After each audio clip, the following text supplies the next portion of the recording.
जय मसी नमस्कार good morning सम्पूर्ण आदरणीय श्रोता दर्शकवृन्दलाई तपाईहरुको बीचमा म उपस्थित हुनुको कारण के हो भने हामी सबैजना मानिस हौं। सृष्टिकर्ता परमेश्वरले पहिले मानिस बनाउनु भयो। मानिस न ऊ कुनै जातिको थियो, न कुनै धर्मको थियो, कुनै संस्कृतिको थियो, न कुनै रंगको थियो, एउटै रंगको थियो। अनि परमेश्वरले के बनाउनु भएको थाहा छ? मानिसलाई आफ्नै स्वरूप र प्रतिरूप स्वभावमा बनाउनु। परमेश्वरले हामीलाई यति प्रेम गरेर बुद्धिमान बनाउनु भएको छ। हामीमा प्रशस्त बुद्धि विवेक हालिदिनु भएको छ। तर हाम्रो बुद्धि विवेकलाई परमेश्वरको प्रतिरूप र स्वरूप अनुसार प्रयोग गरेका छौं के त? छैनौं। हाम्रा पुर्खाहरूले, हाम्रा अग्रजहरूले गर्न सक्नु भएन। त्यसैकारण पाप के हो? परमेश्वरको आज्ञा पालन नगर्नु। पाप के हो? परमेश्वरको विरुद्धमा हुन। त्यसैकारण पाप गरे, आज्ञा पालन नगरेर पाप गरे, जब आज्ञा पालन गर्दैन ऊ परमेश्वरको विरुद्धमा हुँदछ। परमेश्वरले हामीलाई सृष्टि गर्नुभयो, परमेश्वरको आज्ञा हामीले पालन गरेनौं, उहाँको विरुद्धमा गयौं र पाप भयो। त्यही पापको कारण आजसम्म धेरैले परमेश्वरले जान्न र चिन्न सक्दैन, किनभने पापले मानिसलाई अन्धा तुल्याएको हुन्छ। अधर्मले परमेश्वरलाई देख्न दिँदैन। अधर्म र पापको पर्दाले परमेश्वर हामीबाट टाढा राख्दछ। त्यो पापको छुटकाराको निम्ति 2026 वर्ष अगाडि प्रभु येशू आउनु भएको छ। जसले विश्वास गर्छ त्यो पापबाट, त्यो पर्दाबाट छुटकारा हुनेछ र परमेश्वरलाई पाउनेछ। जसले परमेश्वरलाई पाउँदछ त्यो दृढता, त्यो निश्चयता उसले पाउनेछ। मैले कुरा गर्दै थिएँ परमेश्वरको विरुद्ध आज्ञा पालन नगर्नु, परमेश्वरको विरुद्ध हुनु, परमेश्वरको विरुद्ध हुनु नै पाप गर्नु।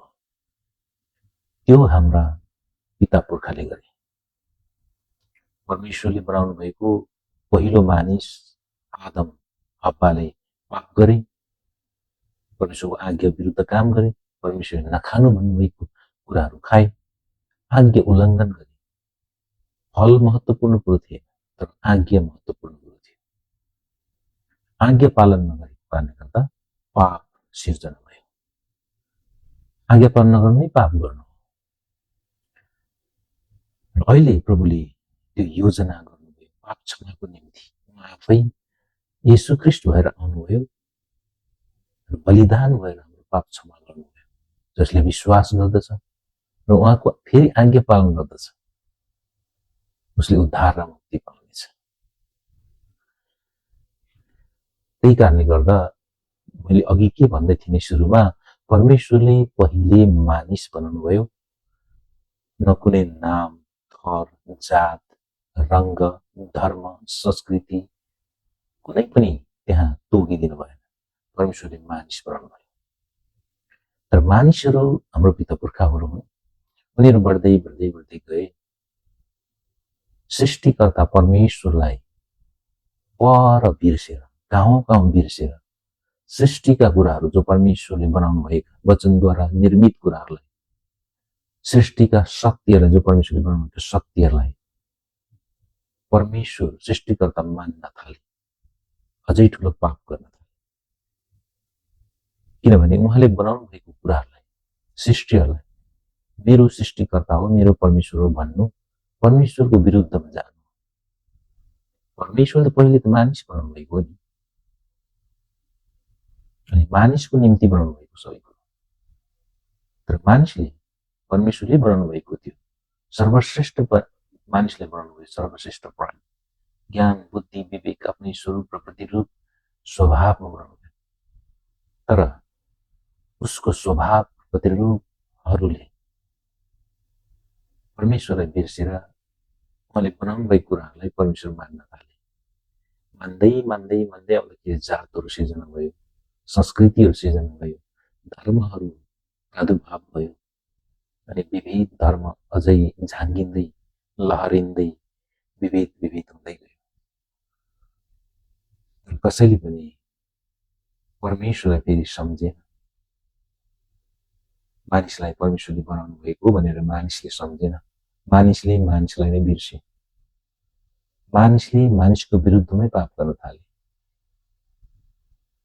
मानिसले मानिसको विरुद्धमा धर्म गर्न थाले। परमेश्वरको विरुद्धमा गरिसके। फेरि मानिसले मानिसको विरुद्धमा धर्म गर्न थाले, किनभने जात छुट्टिनु मानिसको विरुद्धमा हो, धर्म छुट्टिनु मानिसको विरुद्धमा हो, रङ्ग छुट्टिनु मानिसको विरुद्धमा। त्यसले एक आपसमा लडाउँछ, त्यसले एक आपसमा वैमनस्यता ल्याउँछ, त्यसले एक आपसमा अधर्म सिर्जना गर्दछ, धार्मिकतादेखि टाढा राख्दछ। यसरी अधर्महरू बढ्दै गए, बढ्दै गए, बढ्दै गए, अझै पनि यथावत बढ्ने क्रममा छ। तर हामीले बुझ्नुपर्ने विशेष कुरा चाहिँ के हो भने हामीले सृष्टिकर्तालाई जानु, फेरि फर्केर त्यो सनातनमा, फेरि त्यो शून्यतामा, फेरि मानिस भएर हामी परमेश्वरलाई पुकारौँ। त्यो पुकार्नको निम्ति आज हामीलाई हाम्रो हात हातमा पवित्र शास्त्र बाइबल छ र पाउन सक्छौँ। प्रभु येशूले हामीलाई त्यो बाटो, सत्य र जीवन भएर आउनुभएको छ र त्यो पाठ पूर्ण रूपले सिकाउनु भएको छ।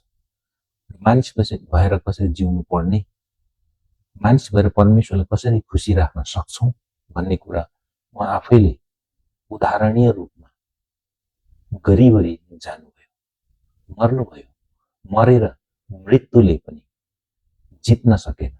3 दिनमा बौरी उठ्नुभयो। बौरी उठ्नुको अर्थ उहाँ परमेश्वर हुनुहुन्थ्यो, उहाँ जीवित परमेश्वर हुनुहुन्थ्यो, मृत्युले रोक्न सक्थेन। आज धेरै परमेश्वरहरू बने संसारमा, धेरै प्रभुहरू बने, तर सबैले मृत्युले रोके, तर प्रभु येशूलाई मृत्युले रोक्न सके, कारण उहाँ परमेश्वर हुनुहुन्थ्यो। उहाँ मर्नुको अर्थ, मार्नुको अर्थ, मारिनुको अर्थ, कुटाइ खानुको अर्थ, घृणित हुनुको अर्थ, थुकाइ खानुको अर्थ हाम्रो पापको निम्ति, हामीले यसरी जिउनु पर्छ भन्नुको निम्ति, मानिसको निम्ति, उद्धारको निम्ति उहाँ आफै मानिस भएर आउनुभएको। त्यसैले तपाईँ र मैले यदि परमेश्वरलाई, सृष्टिकर्तालाई चिन्न सक्छौँ, यदि चिन्नु पर्छ भने पवित्र शास्त्र बाइबललाई अध्ययन गरौँ। प्रभु येशूले भन्नुभएको बाटो, सत्य र जीवन के हो?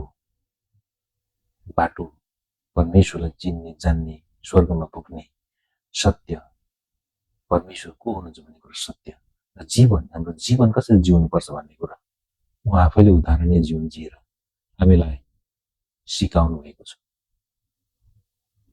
त्यसै कारण पवित्र शास्त्र बाइबल अध्ययन गरौँ र परमेश्वरले त्यो अनुग्रह, कृपा, आशिष तपाईँ र मेरो जीवनमा दिनुहुनेछ। हस्त प्रभुलाई धन्यवाद होस्। 2083 सालको हार्दिक